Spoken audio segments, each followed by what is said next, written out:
Hi everyone, welcome to Henry's English Diary.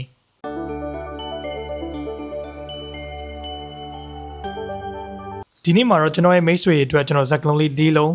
ယူဆောင်လာပါတယ်။ဒီဇာတ်ကလုံး၄လုံးကကျွန်တော်တို့မြန်မာလူမျိုးတွေများသောအားဖြင့်အတန်ထွက်မှားကြတဲ့ဇာတ်ကလုံး၄လုံးပဲဖြစ်ပါတယ်။အဲ့ဒါကအတန်ထွက်ပုံထွက်နည်းလေးကိုလိုက်လေ့လာကြည့်အောင်။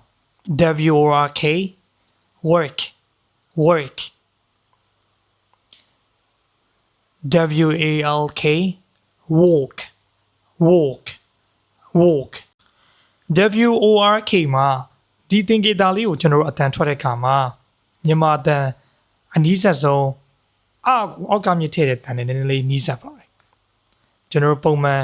ကိုပြောမယ်ဆိုရင်အောက်ကမြစ်ထည့်လိုက်ပါဒီပုံစံနဲ့နည်းနည်းလေးနီးစပ်ပါတယ်အဲကြောင့်သူ့ကိုနည်းနည်းလေးပြောရင်ကျွန်တော်နည်းနည်းလေးအတန်ဝင်တဲ့ပုံစံနဲ့ပြောရတာဖြစ်တယ်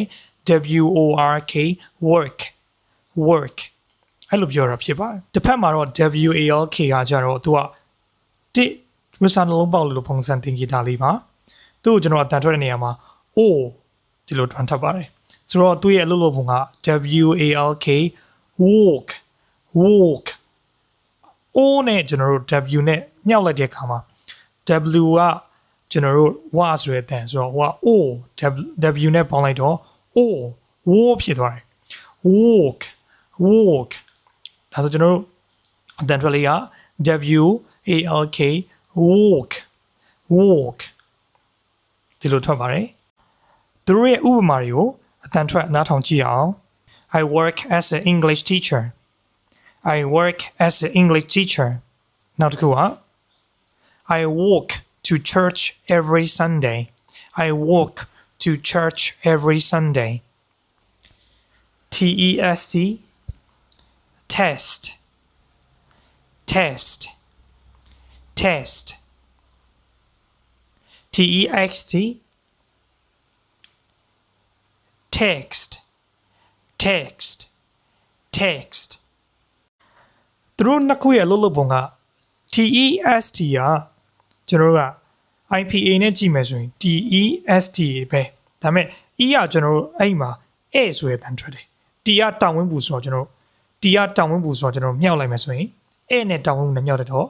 ထဲဖြစ်သွားရင်နော်အဲ့တော့နောက်က ST နဲ့ဆိုရင် ST က စတာဆိုတဲ့တန်လေး အဲ့တန်လေးအဲ့တော့ TEST ကိုထွက်တဲ့အခါမှာကျွန်တော်တို့က test ဒီလိုထွက်လိုက်တယ်တစ်ဖက်မှာကျတော့ကျွန်တော်တို့က TEXT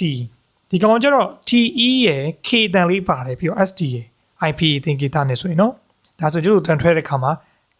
TE ကကျတော့ text ဆိုတဲ့အတန်လေးနဲ့တူတယ်ဒါပေမဲ့ကျွန်တော်အမှခါခွေးတန်လေးနဲ့လေးပို့သွားမယ် text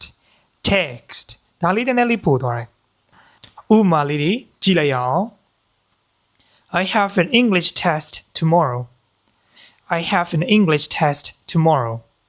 Please text me when you arrive. Please text me when you arrive. Test, text.